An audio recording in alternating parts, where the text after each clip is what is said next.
Hey everyone, today we are going to talk about something pretty personal, something I honestly think about a lot, about hitting rock bottom. Not the dramatic kind you see in movies, but the quiet, gut-wrenching kind that happens when you realize you have messed up big time with your money. For me, that moment, or rather a series of moments, started when I was just a kid. Around 17, I remember vividly in 2015, looking at my bank account and seeing a measly $1.34. Yes, you heard that right, $1.34. It is a story that still stings a little, but it is also a story that taught me more than any textbook ever could. Now, before anyone points it out, I know what some of you might be thinking. 17 years old, that is not really rock bottom. You were just a kid, probably living at home with no real responsibilities. And you are right. To a certain extent, I did have a roof over my head, and for that, I am incredibly grateful. But understand this, pretty much everything else, my clothes, my food, my entertainment, all of it, came out of my own pocket. My dad was clear if I wanted anything beyond the absolute basics. I had to earn it, so while I was young, that $1.34 represented my entire world, everything I had worked for, and, more accurately, everything I had foolishly lost. This all started because I was chasing something that did not exist. The dream of getting rich quickly. I was young, ambitious, and frankly, a bit naive. I saw all these online ads, these flashy promises of high returns, and I just bought into it. I mean, who would not want to turn a small amount of money into a fortune overnight? The internet was full of stories, or what seemed like stories, of young people making millions. I thought, why not me? I was confident, perhaps overconfident in my ability to figure things out. I had this burning desire to prove everyone wrong, especially my dad, who often questioned my unconventional path. I wanted to show him and myself that I could make money on my own terms without a traditional job or a college degree. My first big dive into this world was binary options trading. If you have never heard of it, consider yourself lucky. It is basically a gamble, pure and simple. You are betting on whether a stock or a commodity will go up or down within a very short time frame, sometimes just minutes. I remember putting in the minimum deposit, $200 for a 17-year-old. That was a significant chunk of change. That $200 was hard-earned money saved up from odd jobs, birthday gifts,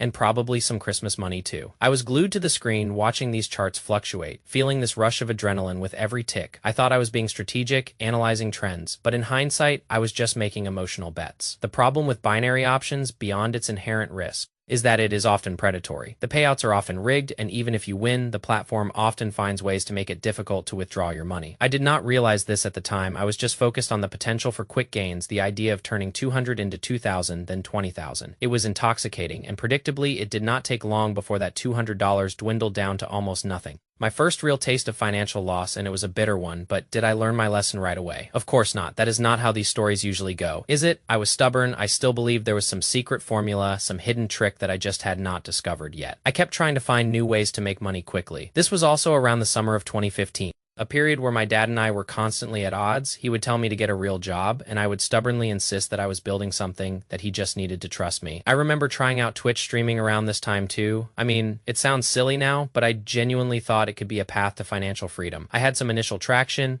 a few viewers, but I was in it for the wrong reasons. I wanted money, not necessarily to build a community or share a passion, and because of that, it never really took off. It was another dead end in my relentless pursuit of easy money. My income, if you could even call it that, during those years mostly came from birthday and Christmas money. I was basically living off gifts, which is not a sustainable model for anyone, let alone someone trying to become financially independent. I was constantly trying to make things work, trying to prove myself. I remember getting a small inheritance from my grandma in 2016, about $1,000 or $1,100. It was incremental, released only when I reached a certain age. That kept me afloat for a while, giving me a false sense of security. A little more runway to make more mistakes. It took me a long time, nearly a decade, to really start making significant strides financially. The message I want to convey is that this journey, the journey to financial stability, to true financial success, it takes time. No one, especially not a 16 or 17-year-old, should expect to make millions overnight. Yes, there are stories of young entrepreneurs striking it rich, and that is fantastic for them. But for most of us, it is a slow, gradual process of learning, failing, and adapting. You have to set realistic expectations. Do not overvalue something that has no real substance. Be careful, be ambitious, absolutely, but also be patient and wise. Looking back, my biggest characteristic during that period was my ambition, my sheer drive to make things work. It was almost scary how much I wanted to be an entrepreneur, but I was trying to skip steps. I was trying to jump to step 10 when I had not even completed steps 1 through 9. I realized now that those early failures, those moments of hitting rock bottom, were actually crucial. They were not just setbacks.